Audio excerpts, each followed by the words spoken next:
And so I'm delighted to be speaking about leadership for equality, diversity and inclusion as part of this EDI project training sessions. And I just want to first of all say a great thank you to Yasminka and Mirza for leading the EDI project, which really is so beneficial all around and such a great project. So as I was preparing for this seminar or webinar, it gave me an opportunity to think about my leadership for equality, diversity and inclusion.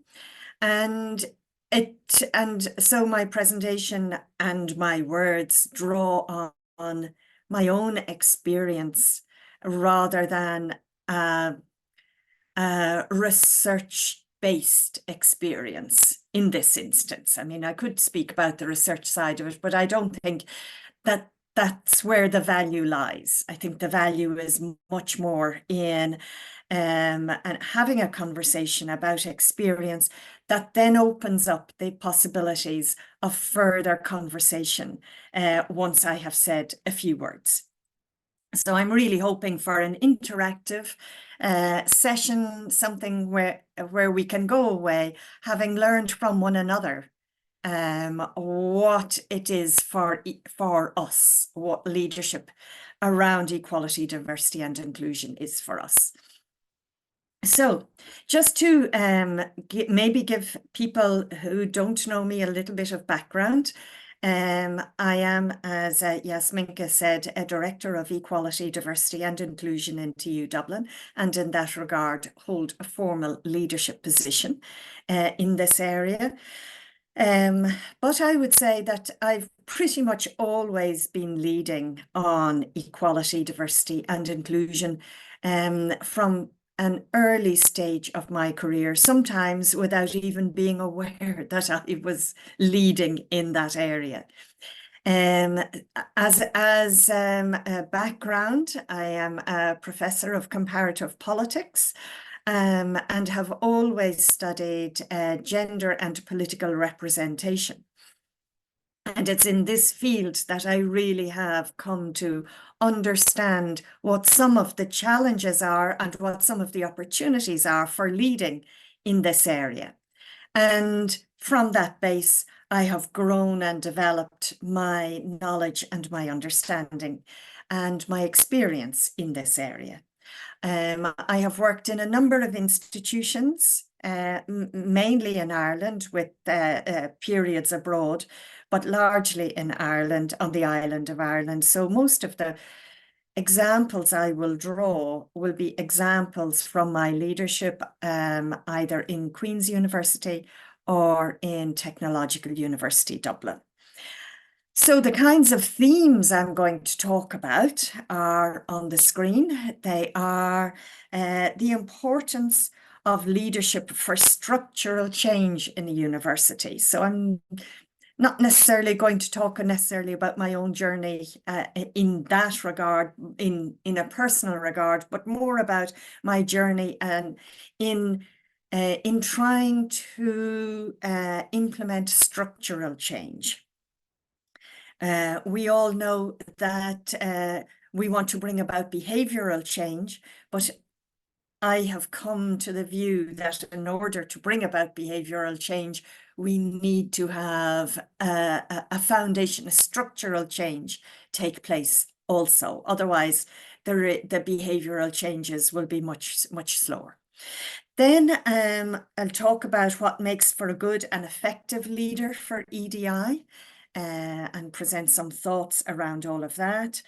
Then some maybe practical thoughts around how to build leadership for EDI within a university or a research institution. And finally, how leaders overcome obstacles and resistances to equality, diversity and inclusion, because for sure this is one area where the obstacles and the resistances come to the fore pretty rapidly and make themselves manifest in many different forms in the course of working around EDI. So if everyone is happy with that, I will then go on to the next slide. Mirza, thank you so much. And I will talk about EDI leadership and structural change. So when I think about EDI and I think about structural change, I look at our institutions, or indeed any institution that I happen to have a focus on, as being one that's not neutral, and it's not a level playing field. It is one where over the years, the institution has developed its own profile and its own dynamics, power dynamics around gender, race, ableness, class, and many other dimensions. But I particularly will just think about it in those, without obviously not also acknowledging other dimensions, but particularly those. So in other words, I look at our institution in TU Dublin.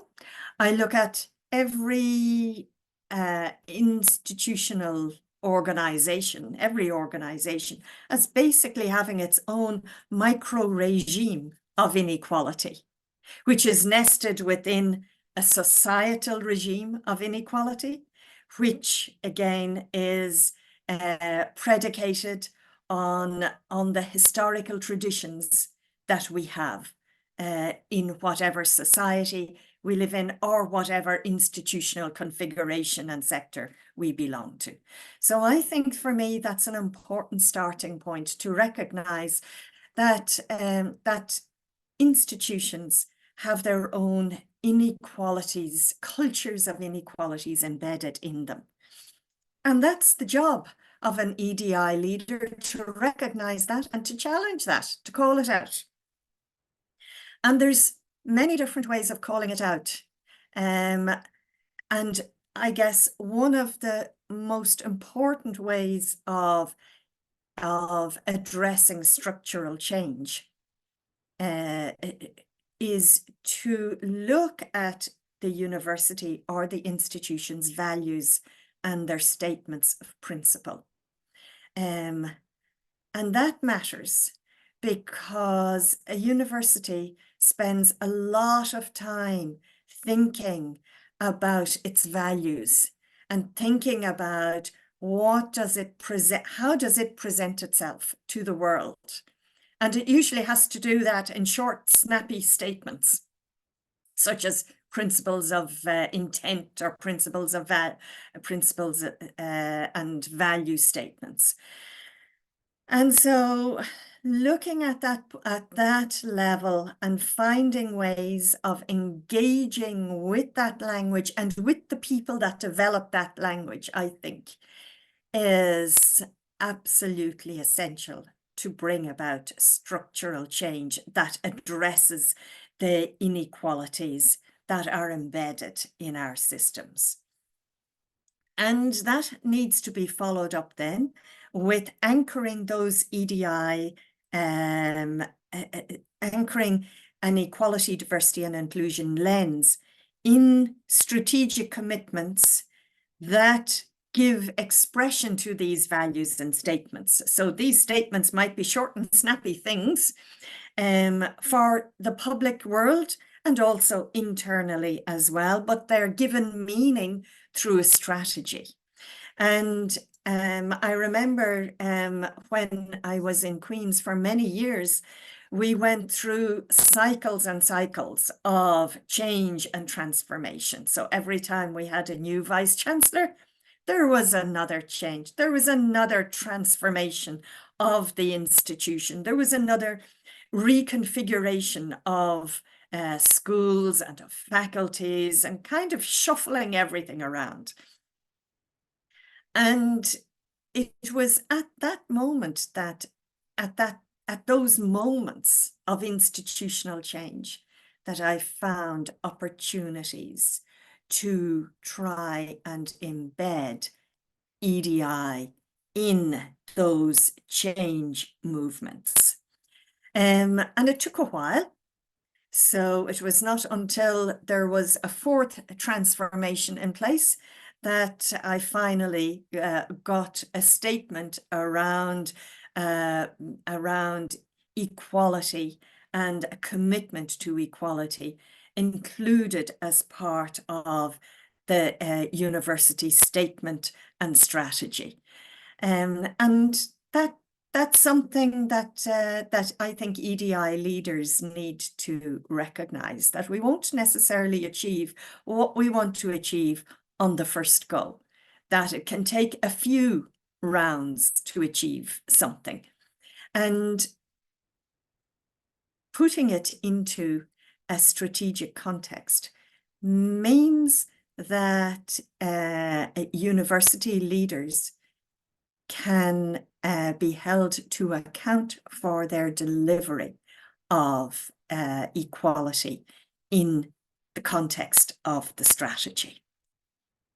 And that's where implementation plans become important, because then university implementation plans measure how it's going to be done. And so all of these 2 points, including it in the value, including it in strategy, I have found to be a really essential piece of work if one wants to change in a structural way how equality, diversity, and inclusion happens in an institution. And then that allows for cultural change, because if you change the structures, you change the culture. The other aspect that I have found I've always had to work very hard to make sure happens is that the institution realizes that equality work is not alone the work of the Equality Office or Equality Directorate or Equality Initiative. Of course, that office or that unit has to lead out on it. I'm not saying that it hasn't. It absolutely has and must lead and give direction and provide that permission to speak about EDI that the institution needs. But it's really up to other leaders in the organization and also up to each individual in the organization to take their responsibility at whatever level they are at for ensuring that equality, diversity, and inclusion becomes part and parcel of their normal way of working. I'm trying to do that in TU Dublin at the moment. It's taking a little bit of time, but we have been very fortunate in going through university transformation over the last 5 years. I know that some of my colleagues from TU Dublin on this call are probably smiling with a rather wry tone to the idea that we've been fortunate in having a transition, but it has been a really great opportunity to shape the university in an EDI way that I think would have been very, very difficult to do if we didn't go through this transformation. As I say, some of it is I'm still putting some of the structures and the structural building blocks in place. But I think the belief that each school needs to work to this is important, and each school, because of our transformation plan, has its own vision for EDI. In fact, that was part of the transformation plan.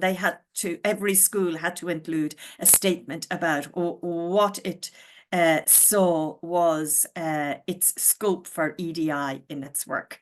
And that's a really, really useful piece of work that has been done. So All leaders have to take responsibility, and all individuals have to take responsibility. And for leaders to take responsibility, and especially a special point of connection with EDI is gender equality plans. Gender equality plans, race equality plans, gender and race equality plans more generally. I'm just going to speak in a general sense. However your equality plan is shaped, that really is a key instrument for identifying who is responsible and how, when and how they have to deliver on their responsibilities.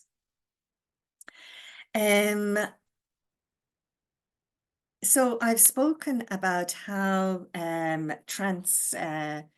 transformation, a period of transformation in our university has been important.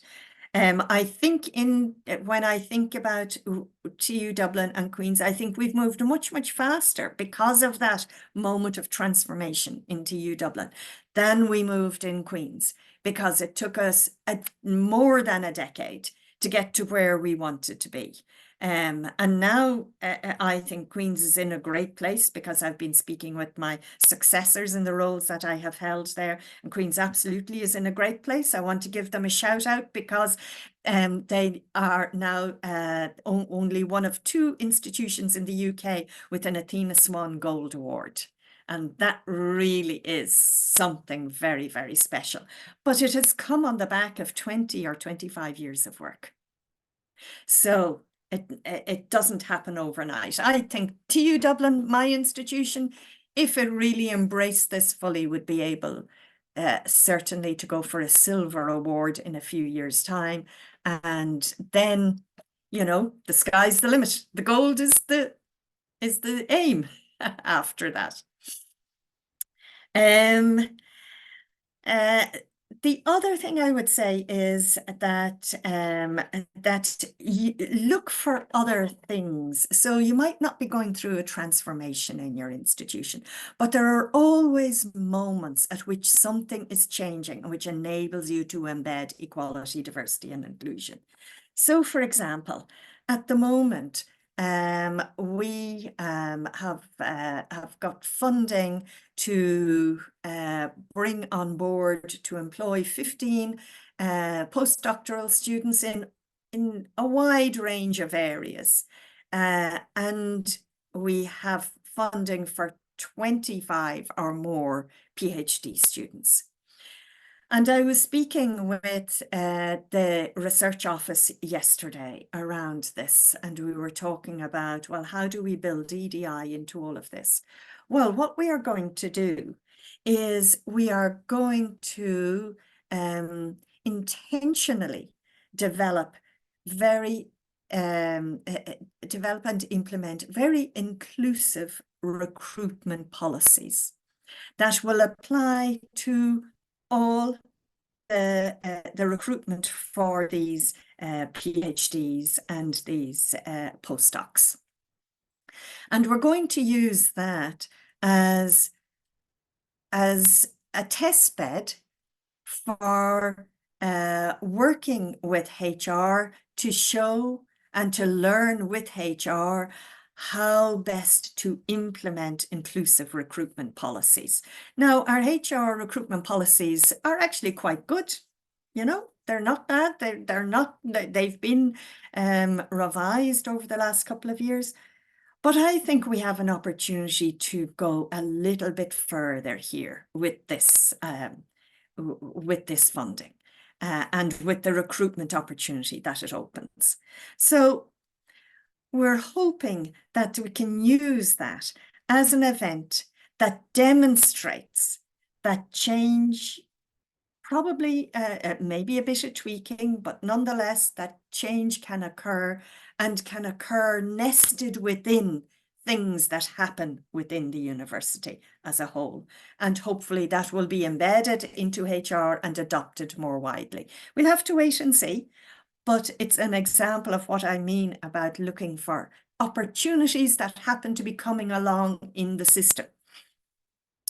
And in respect of that, I will always say that the pilot initiative really is a strategy that I have used time and again to get something going.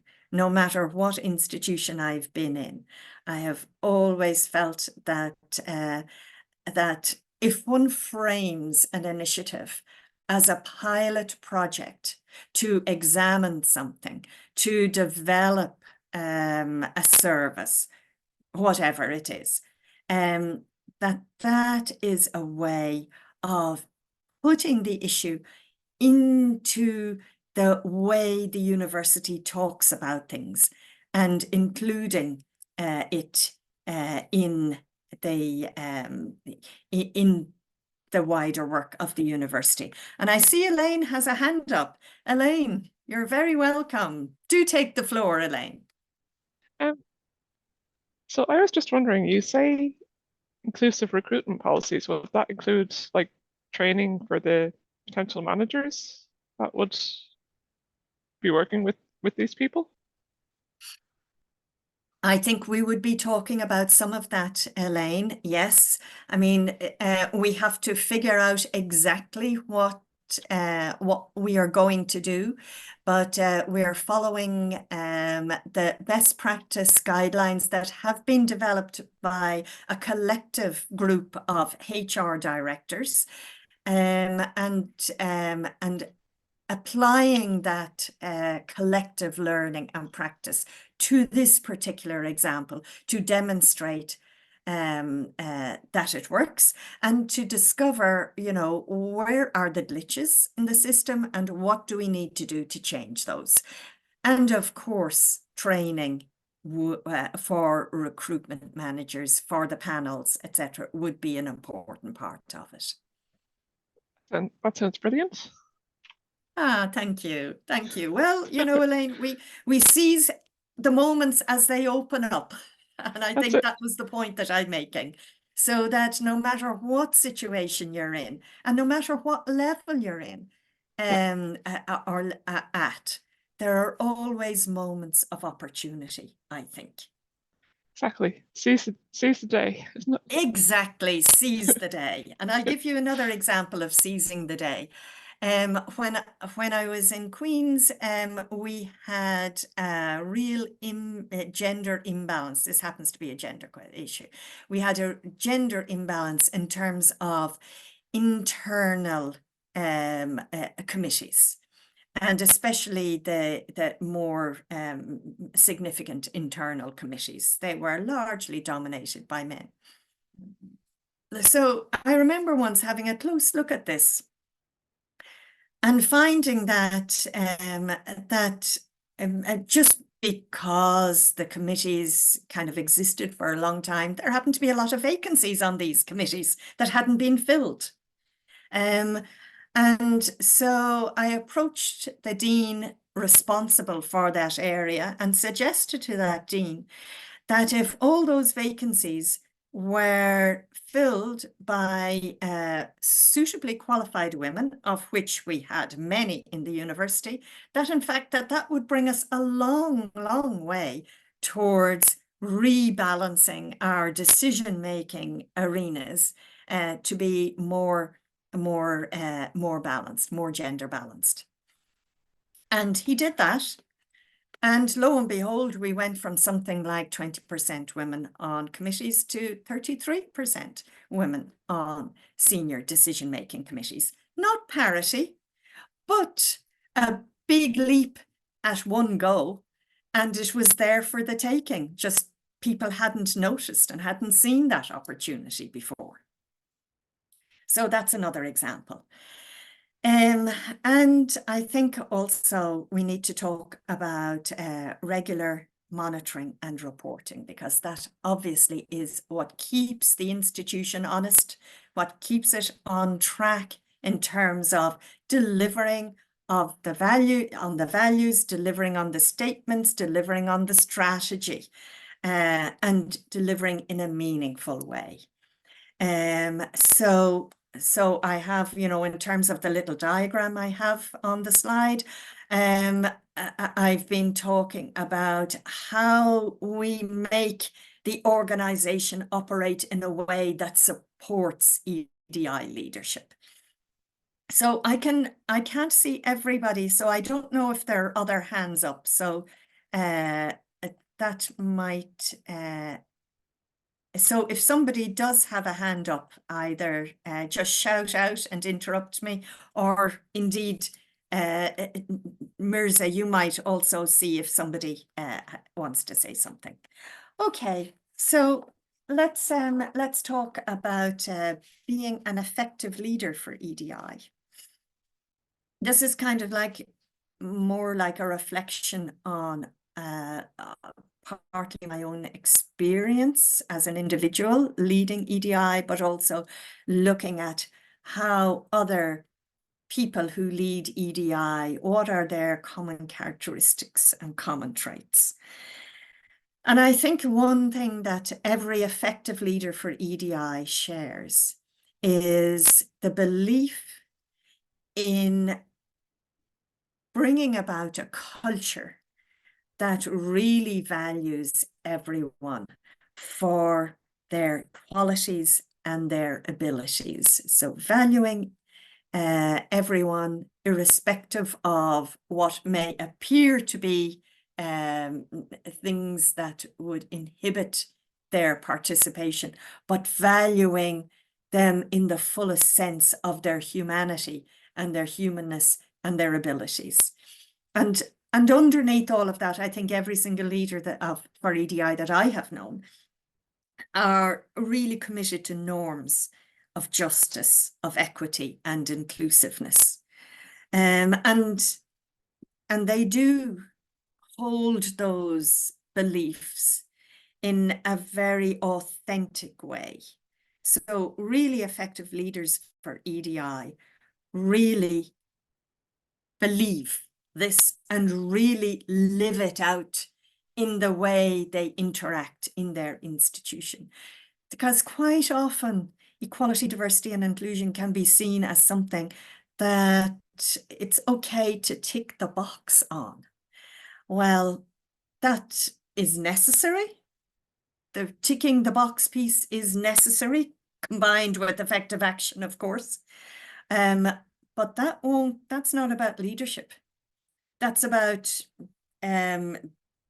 good bureaucracy.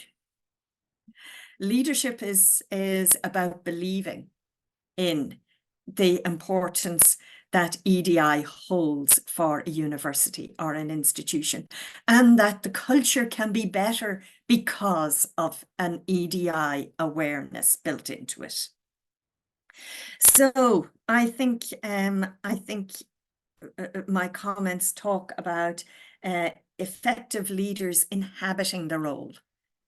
By inhabiting the role, by embracing it, by expressing the inner held beliefs around equality and the norms around justice and inclusiveness. The leader gives EDI substance and gives it legitimacy. And I remember when I met a colleague recently who has now retired, and I met that colleague on the bus traveling home one evening, and he said to me, he said, you know, when you came into TU Dublin first, Yvonne, we thought you had a really lightweight role, and we kind of were a bit annoyed that you were coming into this lightweight role, using up valuable resources for the university when the existing leaders were under such pressure and we needed more resources. And we didn't like you coming in, he basically said, because you were taking up stuff that was really intended for us. And he said, but now I understand that your role is really complex and is huge. And he said, I now really admire the work that you and your office are doing. So I thought that was a very self-aware comment and a self-critical comment, and someone who felt comfortable enough to say it, and also to say that he was mistaken. And I thought, well, that's probably 5 years of hard work across the institution, not only by myself, but also by my team, and also by the great allies that I have found in TU Dublin. But it's important as a leader to inhabit the role and to give it legitimacy. And in the early days, I found considerable resistance at leadership level to my role. I found it really difficult to hold on to the bit of resource that I got and to get the resource that was needed. And that's why I was very happy why in the transformation process, I was able to argue for many more resources, which have come through.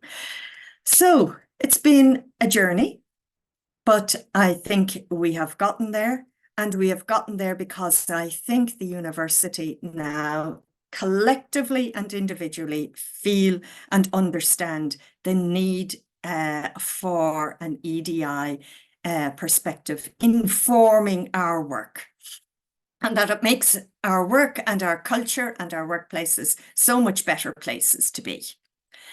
I also use other people's work to embed EDI in programs and practices. So, for example, at the moment in TU Dublin, we are working on a new university education model that will bring more student choice in with it and a more flexible pathway through our curriculum for our students.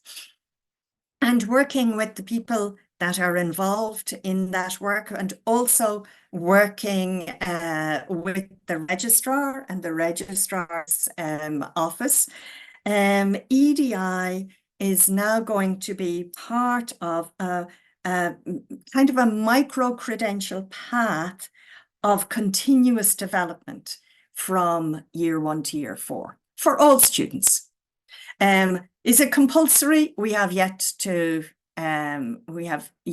make decisions on all of that because it's not yet finalized. But it's important, this step of making it a progressive piece of the education, of the curriculum and the education journey of our students.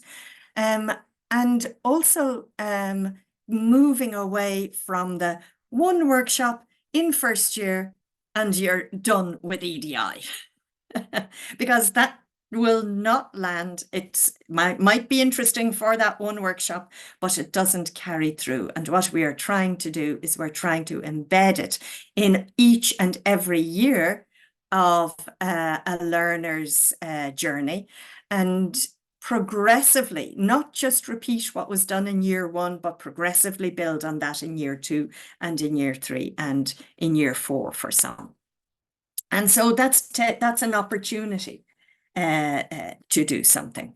Another example is from our business school, where the school wanted to recruit Middle Eastern students. It has a very good relationship with a couple of Middle Eastern universities, and wanted to recruit some students to TU Dublin to study with us for a period of time before going back to their university. And there was a specific focus on encouraging female students to come. Now, for that to happen,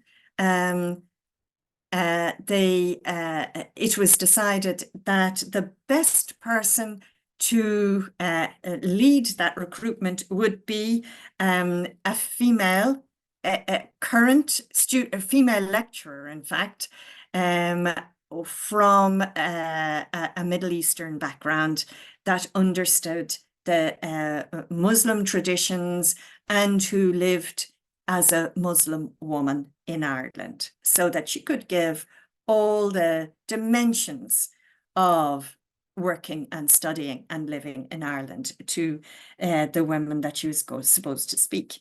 So that's fine. But then the question was, she said, well, you know, my traditional in my tradition, because I'm a practicing Muslim woman, a male member of my family must accompany me. And this had never occurred to the school before. And the school then said, okay, we will pay that extra expense because we want you to go. And you're the best person to do the recruitment. And so the school made that provision for this female lecturer. So that's another example of how they had a strategic ambition. They wanted to implement it properly and well. And being a business school, they knew what would work. But they hadn't thought out the cultural side of it. But when they did think it through, it was always pretty obvious of what they were going to do. And that was a change for them. And that's just another example of using someone else's work to embed equality and inclusion and embed cultural sensitivity into their work. They won't forget that lesson, you know, so the business school will build on that again. The other thing I have always felt is that it's really important to empower and enable others to be EDI allies,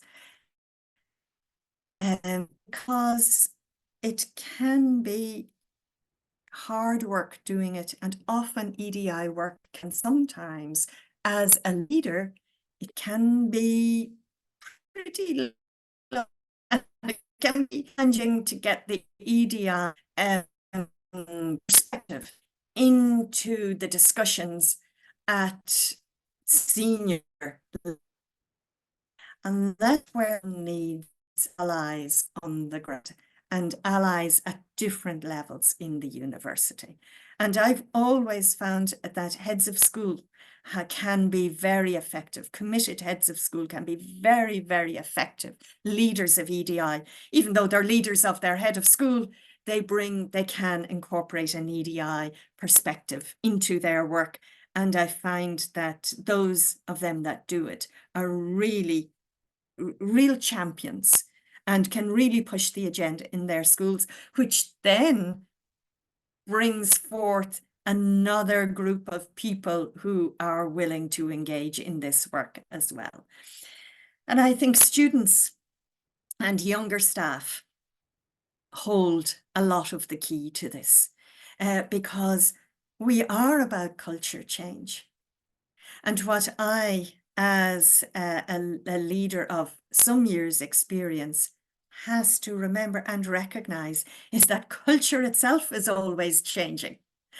And so the imprint that's in my mind of what cultural change is very, very different to the imprint that younger people have in their minds as to what culture change is.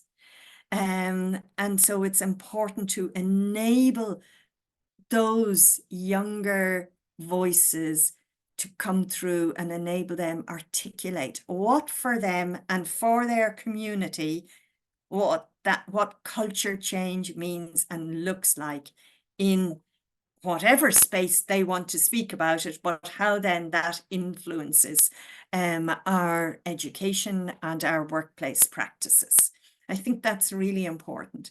And I think a lot of my work is about empowering and enabling others to be leaders in their own way around equality, diversity and inclusion. And I know I have some great leaders on this call from TU Dublin, such as Elaine and as Keith. I thought I saw Keith there earlier, and Sylvia.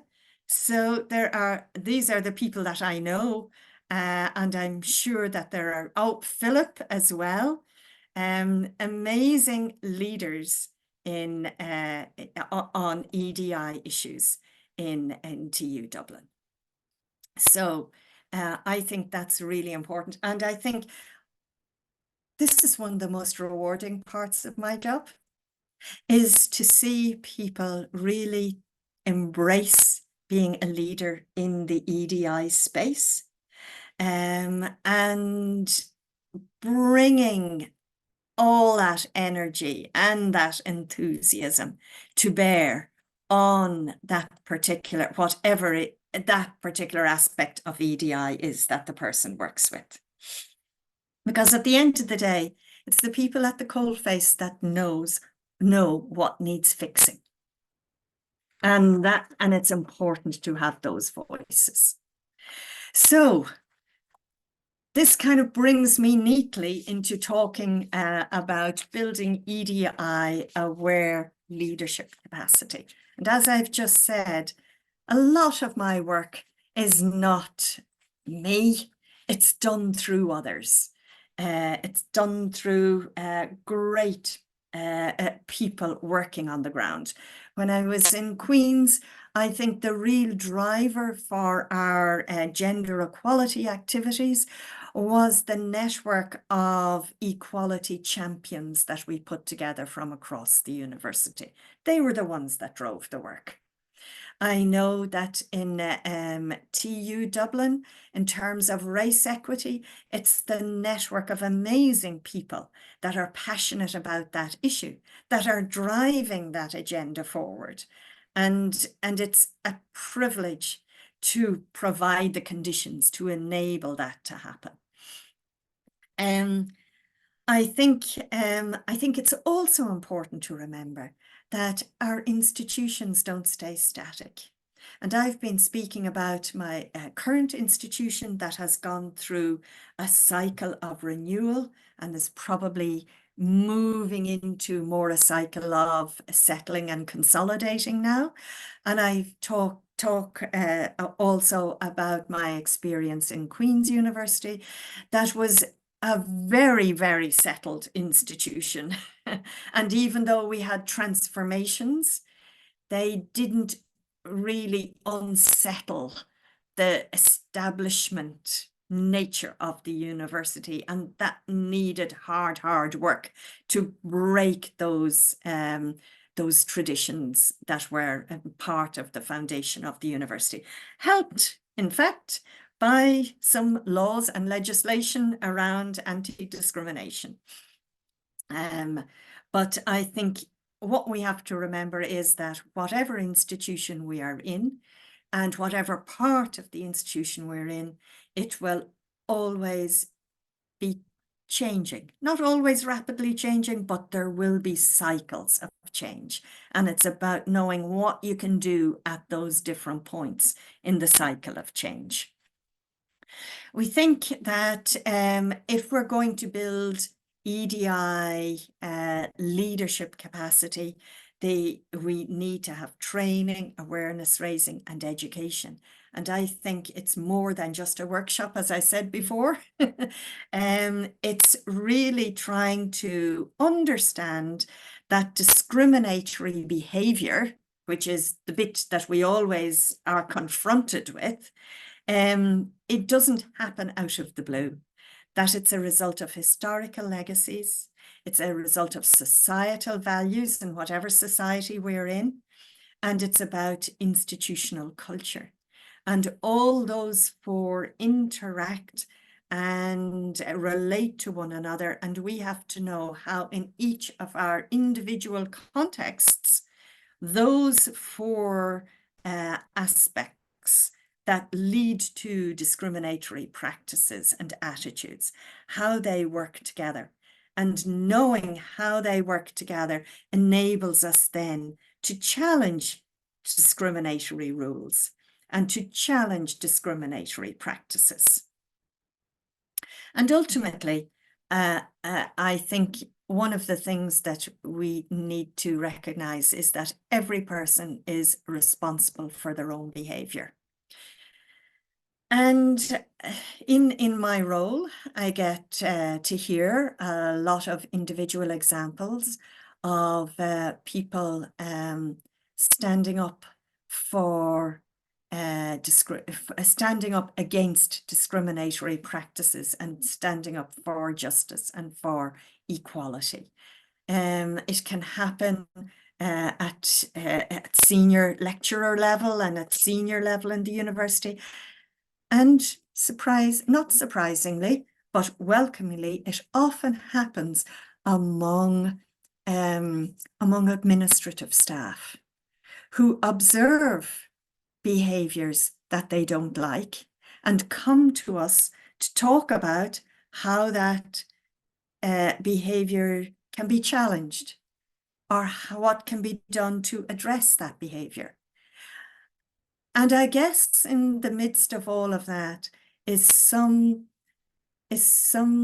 building of trust, at least building a space within an institution of trust, whereby people trust our office enough to come to us to say, this is going on, I don't like it, and how can I stop it, or how can I disrupt it?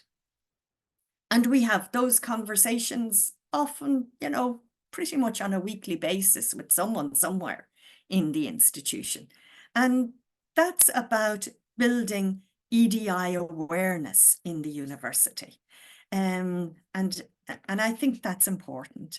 And ultimately, I think our mantra in building EDI awareness leadership capacity is to think about, our advice always is to think about the impact of an event, an incident, an activity, a policy, a practice.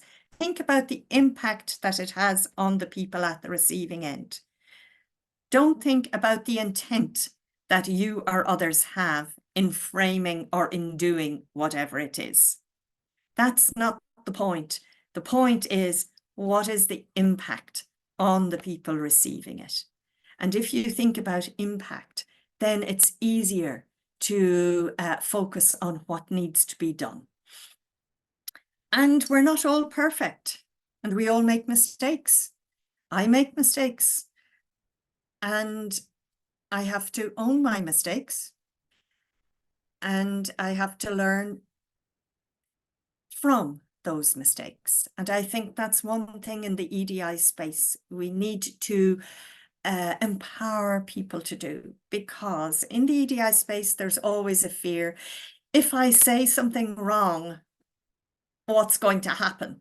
Will I be seen as a bad person if I say something wrong, but I'm saying it because I don't know what else to say? So the issue of confronting equality issues and inclusion issues really is, when it comes down to it at individual level, a very fraught activity. But it's almost as if we have to gather our courage, take it in our hands, and speak. And if we misspeak, and be informed and be corrected and learn from that and not move on, and move on and not repeat it again. I think that's the important thing here. And I think that then gives people the confidence to move on, rather than being complicit in allowing things to persist and not challenge them, because that's the other side of the coin. If you're an EDI leader, you cannot be complicit in the enactment of discrimination. Your job is to call it out. And we don't always get the calling out of it right, but we still have to call it out. So, overcoming obstacles and resistances. Okay, well, I think this is kind of like a little checklist of the things that I have found to work. And not just me, but I think in other organizations as well. These things have been found to work. I think absolutely top leadership and visible support is needed. Caroline has to leave. Caroline, thank you for joining us. Really appreciate it. We'll talk again, I hope. I won't dwell much more on that, but it is a key message. And the key word there is visible support. It's reasonably easy to get top leadership support, but it needs to be visible. The top leader or leaders need to turn up, need to show that they're supportive, need to say that they're supportive. That's a little bit harder than just writing nice words in a strategy document. Gathering the evidence helps to overcome obstacles. That really is a powerful argument, tool for change and argument for change. Sometimes the resistance is based around people not wanting to change the status quo. And when that happens, then one must reframe the narrative to show that the status quo isn't being served by continuing as the status quo, that it has to change. And that can often rest around framing the change as equality being an indicator of quality. And there is so much evidence out there that equal, diverse, and inclusive organizations do so much better, make so many better decisions than monocultural organizations or monocultural decision makers in organizations. So I think that reframing the narrative to one around quality, excellence, and that EDI supports equality and excellence, I think, is a strong argument. Alliances, building alliances. I've spoken about how important it is to have them internally. It's also important to build external networks and alliances as well, because there's so much to be learned from external networks to be given by just being part of those networks themselves. Using law and regulation as an external pressure for change. And the one that has most recently come onto our radar is the Gender Pay Transparency Directive, which is going to require a more rigorous examination of our gender pay gaps in TU Dublin.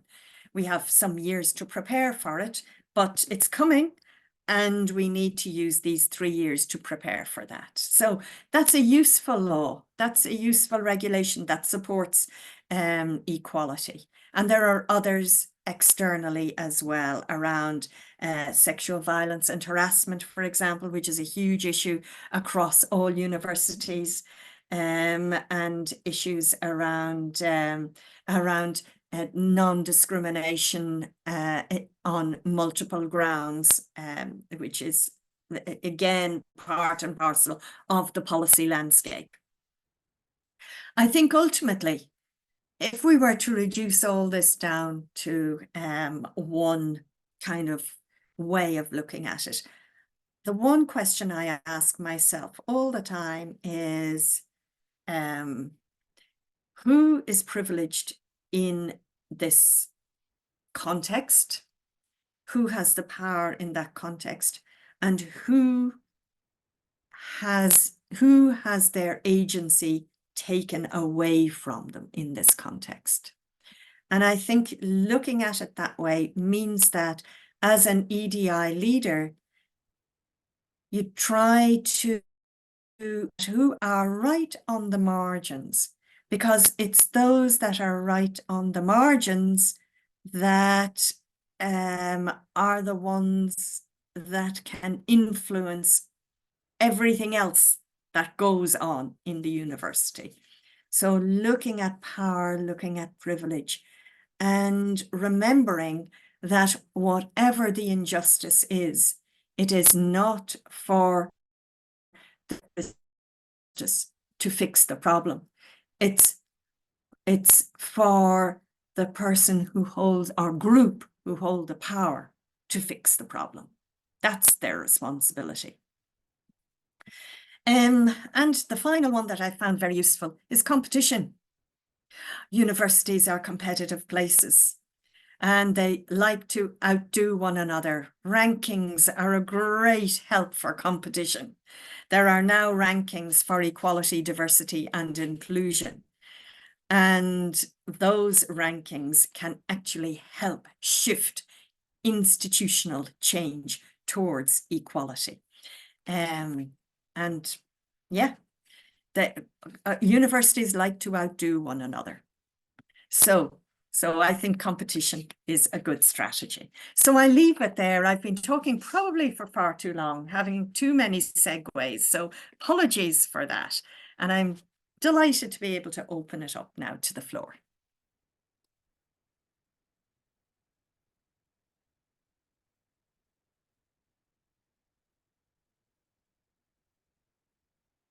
Or if they don't want to, if they don't want to speak. I'm just wondering, like, do you still encounter resistance in, any of the institutions you work with? Elaine, I encounter resistance of one shape or another on a regular basis, and sometimes unexpectedly. Sometimes it takes me actually a little bit of time to realize that this is a resistance. But yes, I think a resistance is inevitable, an inevitable part of the landscape and terrain of EDI. Yeah, I do.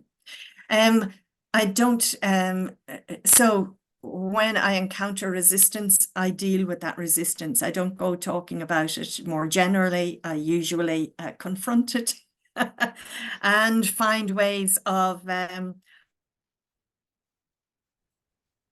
in one shape or form. Yes, Minka. Yes, I've been in, EDI, gender equality in particular, for some time. But of course, you are, such, veteran, and you've been working, in this field for such a long, long time.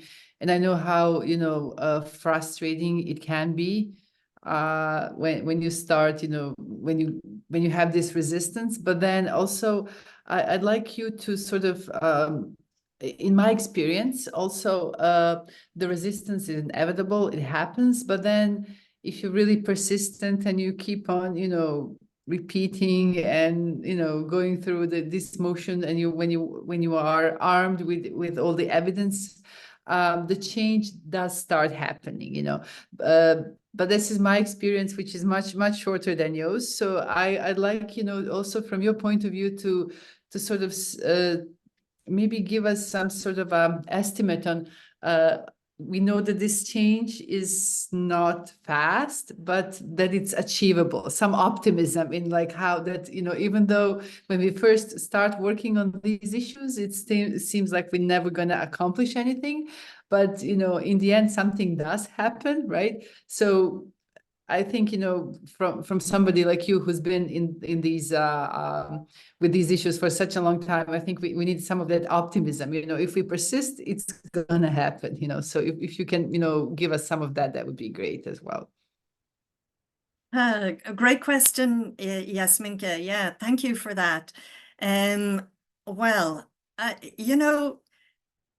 in my experience, change can come about when you least expect it.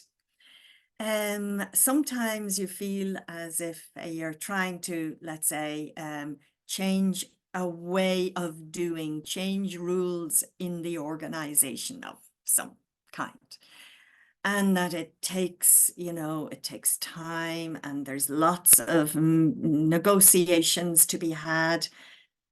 But sometimes it just happens.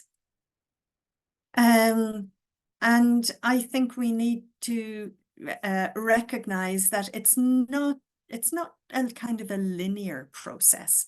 It can happen very quickly and suddenly because of an external catalyst, or it can just be that you change the mind of a senior person who suddenly says, now I see what you've been at. Now I understand it, let's do it. And I think that I kind of look in 5-year bites. And I think that if one is starting out in this area, the first 5 years are the 5 years of hard graft. Maybe not too many people absorbing this into their works and into their kind of responsibilities. But that's the 5 years that structural change is important to build, put in those building blocks. That means that EDI is considered at academic council, for instance, that the Senate or governing authority or whomever consider EDI on their agenda at least once a year. You know, some things like it becomes quite routinized. And after a period of time, people get used to working in this way and have forgotten the old ways and just kind of say, oh, that's interesting. And I remember I had won the battle in Queen's when the registrar there said to another person in my earshot, said, I cannot imagine not having 40% women on our Senate, which was their governing body. Now, he didn't say it to me, he said it to somebody else, but he was the key person that I had been working on and discussing this matter with him for a couple of rounds of Senate renewal, saying, you know, you need to change the composition of this group. And he finally came round to it. And then it became part of who he was and part of him. And I knew that I had won the battle then, because it's often about winning hearts as well as winning minds. And when people absorb it, they become it. And that's when you know you're winning. So I think that's useful. But you know, I always see change happens. Small ways build up into big ways. And you look back 5 years later and say, gosh, yes, this place has changed. Mm-hmm. And I think my colleagues that are from TU Dublin here, my wonderful colleague Melody, who is now working with me and led around in a volunteer capacity, led around building inclusive libraries and inclusive reading lists, and now works in my office formally. I think, Melody, you would say that too?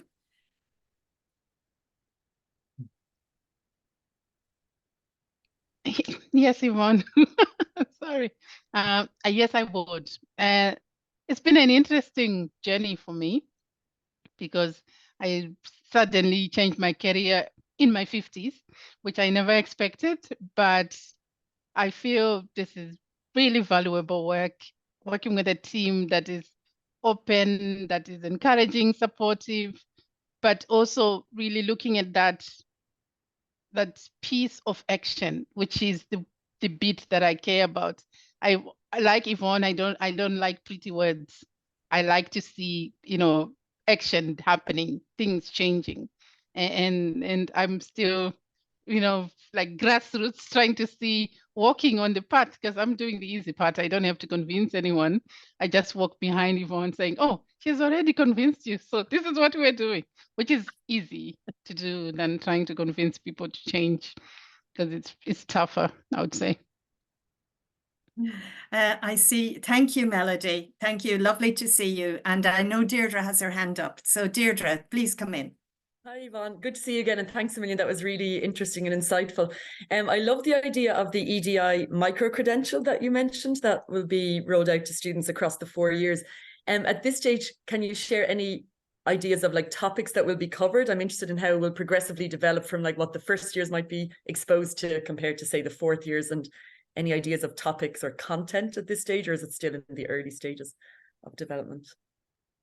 Deirdre, you're on my list to talk to about that. Oh, yeah. Good. I'd love to chat more. Yeah. Yeah, so I mean, this is, I think, an EDI curriculum that will build on the experience, the talents, and the knowledge and the expertise of people like yourself and people like Keith and Niall, who was with us earlier, you know, and then people who are really engaged with students and know what works for students. I mean, I could do it in my head, but I'm not so sure that what's in my head is what's suitable for students today. Yeah. So I think we'll be talking. We'll be talking. Okay. Yeah. Thanks, Yvonne. Can I, yes, Minka, can I also bring, if he's still there, can I bring my colleague Keith Murphy in? I think Of course, Keith is the other yes. person that I, as well as many other people, I'd like to give Keith a little moment. Hi, Yvonne. Sorry, Keith. I probably Oh, you probably yes. weren't expecting that. Sorry about that. No, I was actually hi everyone. My name is Keith. I was just going to come on actually, and not so much for a question, but really just some comments. And again, wonderful talk. The resistance is a constant.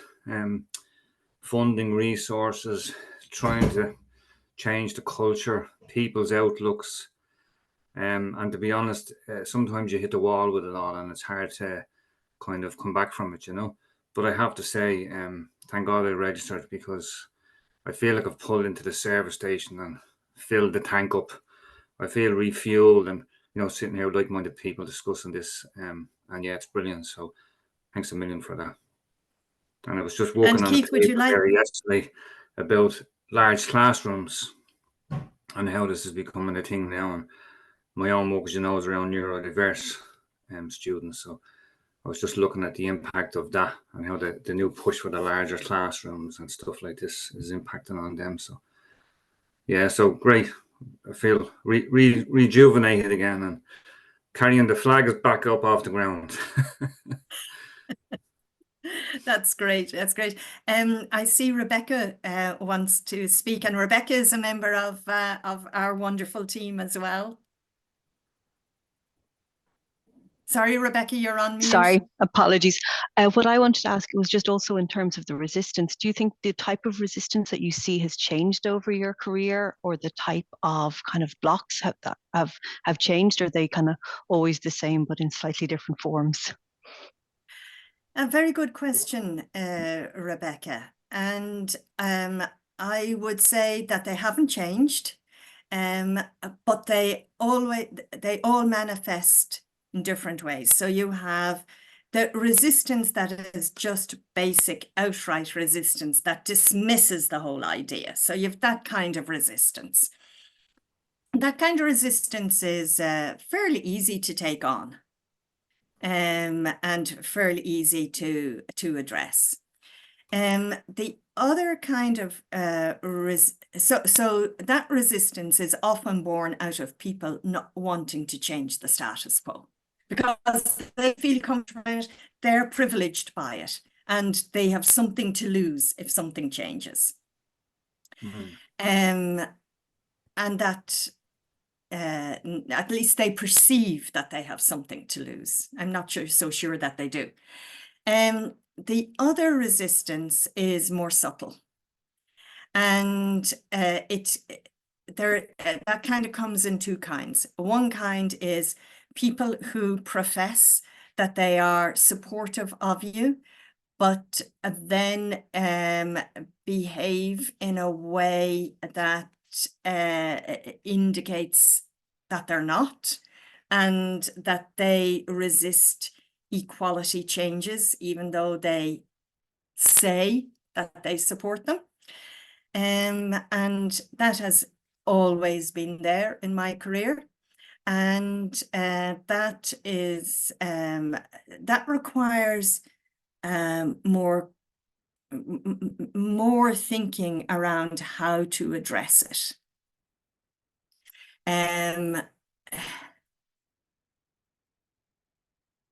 And then the third form is people who say nothing and oppose you anyway.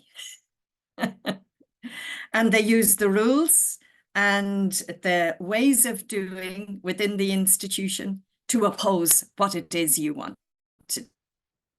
And I would say they're the ones they're the examples or the instances that are most difficult. Because these are people that don't want to engage and are actively anti-equality.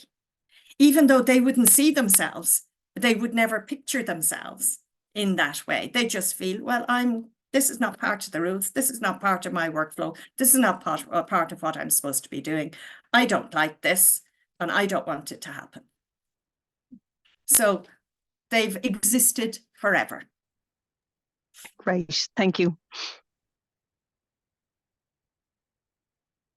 But knowing that they exist and understanding where they come from is helpful, because then you know how to go about it.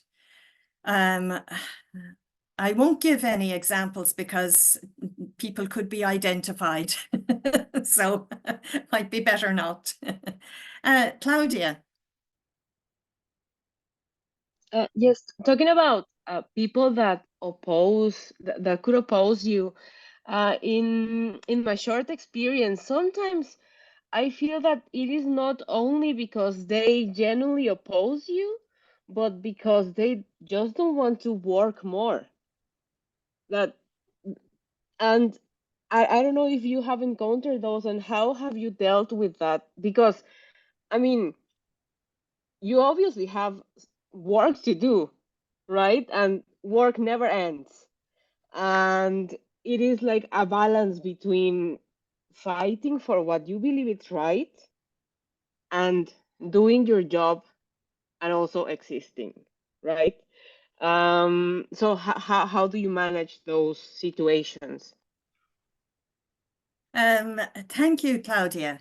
And I think that's where making sure that EDI is part of how the university works, just as a routine, is what's important at that point.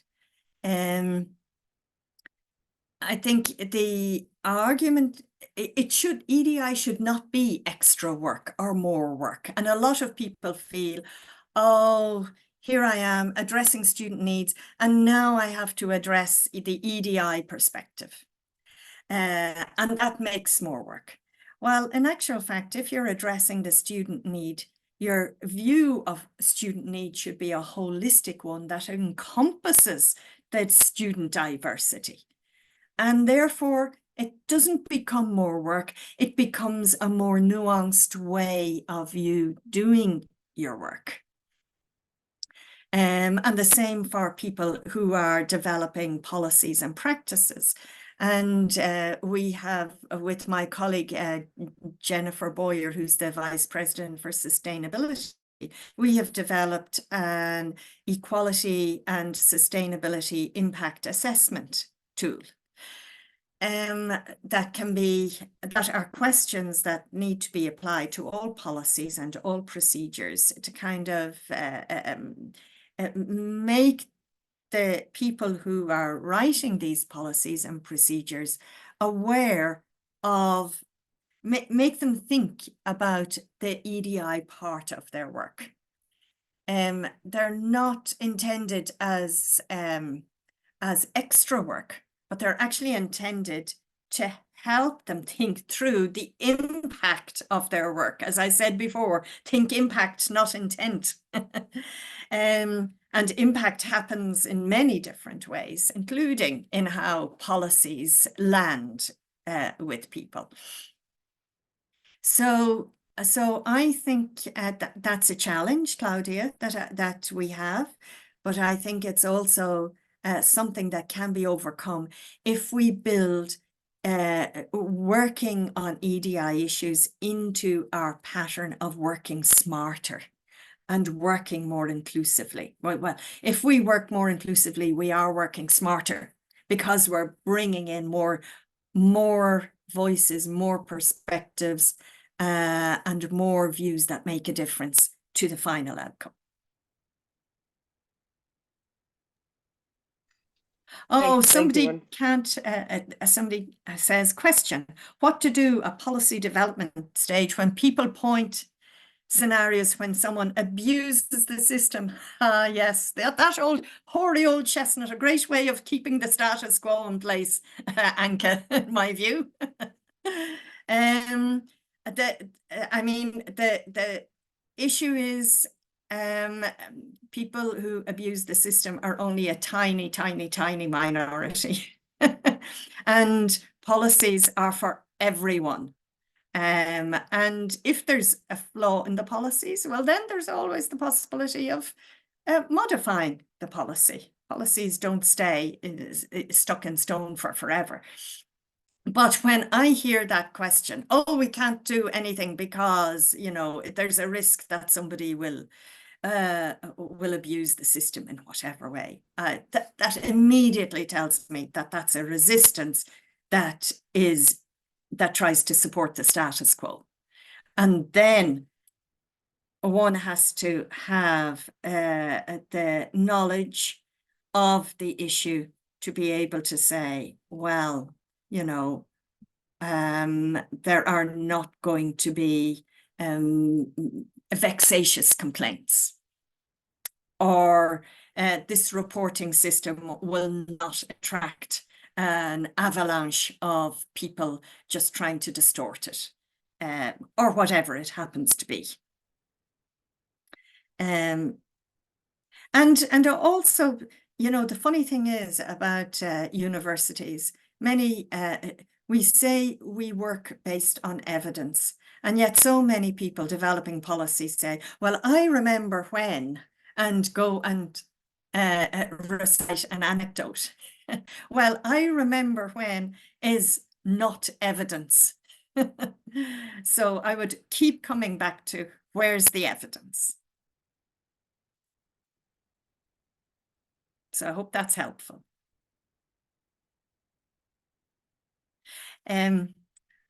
So I just, maybe just before we conclude, I see my colleague Sylvia Healy on this call, and Sylvia is doing some really fascinating work for the university around people with intellectual disabilities. And that's a stretch for our university, Sylvia. So you might like to say a couple of words about it before we close. Yeah, thanks, Yvonne. And hi, everyone. Yeah, there's lots of things you said during this talk that really resonated with me. One of them, I suppose, was where you were talking about the resistance and how, especially with the equality, that initially when whole EDI concepts were starting to be implemented, that there was a lot of resistance. And maybe for gender issues, that's probably not as, there's not as much resistance to that anymore. I stand to be corrected on that. But in terms of intellectual disability and opening courses or offering courses at higher level for people with intellectual disability, there's still a lot of resistance. I think Keith alluded to the fact that it can be very difficult, and it can be like pushing a rock up a hill sometimes, I think, in terms of convincing people that it's the right thing to do. But other things you alluded to, like the legislation is a really good way of kind of enacting and getting people to act. So we have the UNCRPD, for example, that offering programs for people with intellectual disability at higher level isn't a kindness, it's a human right. So we kind of approach it from the human rights aspect as well. And but things like just having that network as well. And again, this is something, Keith, you referred to, that having that network of people around you that are like-minded, and that really does recharge the batteries and helps you to kind of keep going with your idea.